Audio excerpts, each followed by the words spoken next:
promised when you parted with the king to lay aside a life-harming heaviness and entertain a cheerful disposition. To please the king I did, to please myself I cannot.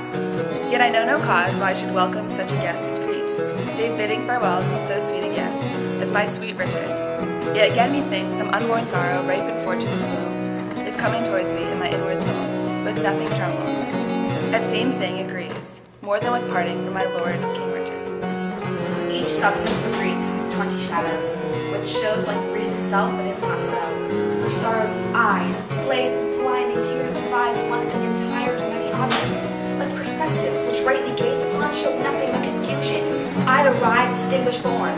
So the sweet majesty, looking awhile upon your lord's departure, finds shapes of grief more than himself to wail, which looked on as it is not but shadows of what it was not. Then, thrice gracious queen, more than your lord's departure weep not, more is not seen, or if it be, 'tis with false sorrow's eye, on which things that true weeps, things imaginary.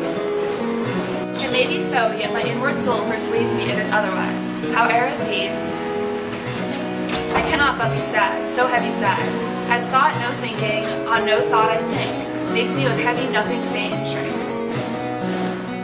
Be sad, so heavy sad, as thought no thinking, on no thought I think, makes me with heavy nothing faint and shrink. 'Tis nothing but conceit, my gracious lady.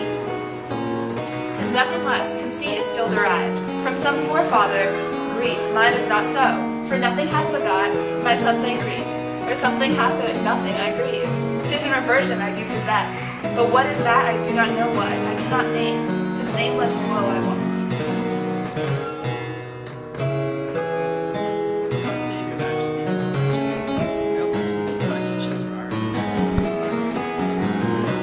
Why hopest thou so? 'Tis better hope he is, for his designs crave haste, his hates good hope. Then wherefore dost hope if he is not shed? Yep. That he, our hope, might have retired his power, and driven into despair an enemy's hope, who strongly hath set footing in this land. Banished Bolingbroke repeals himself, and with uplifted arms is safe arrived at Ravenswood. Now God in heaven forbid. This is too true, and that is worse. Lord Northumberland, his son young Henry Percy, the lords of Ross, Eamount, and Willoughby, with all their powerful friends are fled to.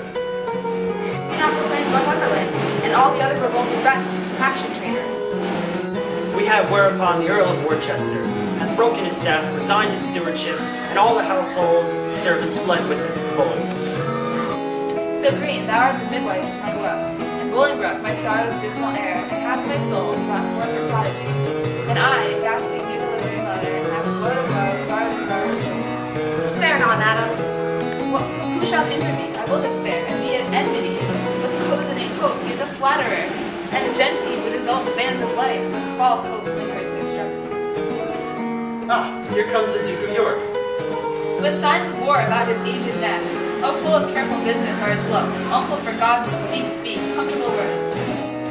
Should I do so, I should belie my thoughts. Comforts in heaven, we are on the earth, where nothing lives but crosses, cares, and grief.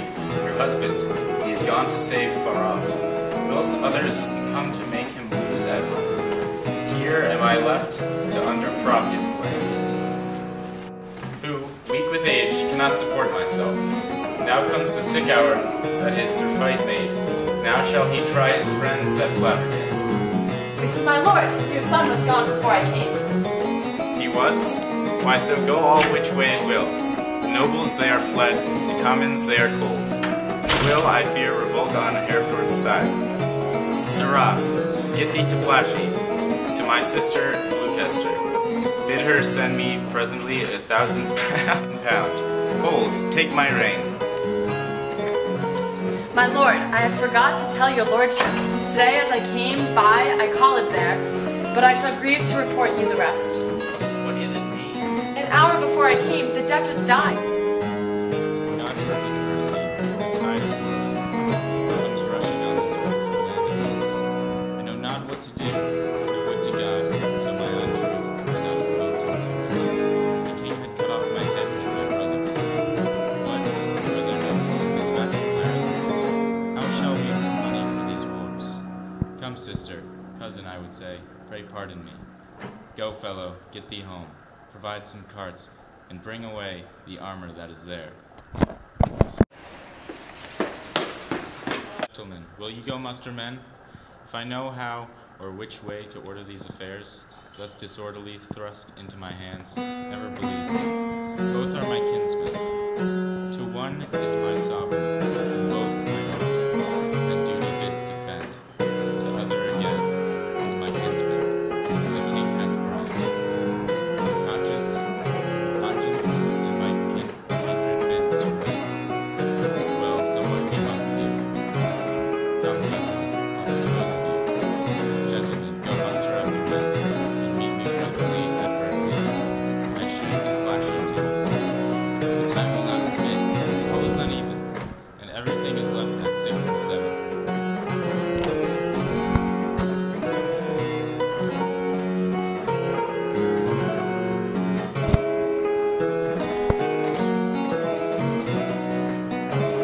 Your nearness to the king of Bonfim is near to the hate of those who love not the king. And that is the wavering comments for their love lies in their persons, and whoso envies them by so much fills their hearts in deadly hate. Wherein the king stands generally condemned. If judgment lie in them, then so do we, because we ever have been near the king. Well, I will lead refuge straight to Bristow Castle. The Earl of Wiltshire is already there. Thither I will with you, for little upon us. Will the hateful comments perform for us? It sounds like curs to tears on the faces. Will you go along with us? Now, I will go to Ireland to his majesty. Farewell. If heart's presages be not vain, we three here part that shall ne'er meet again. That's as your thrives to be back rolling road. Or to contest he undertakes, his numbering sands and drinking oceans dry. For one of his side fights thousands will fall. Farewell at once, for all, and ever. Well, I fear we may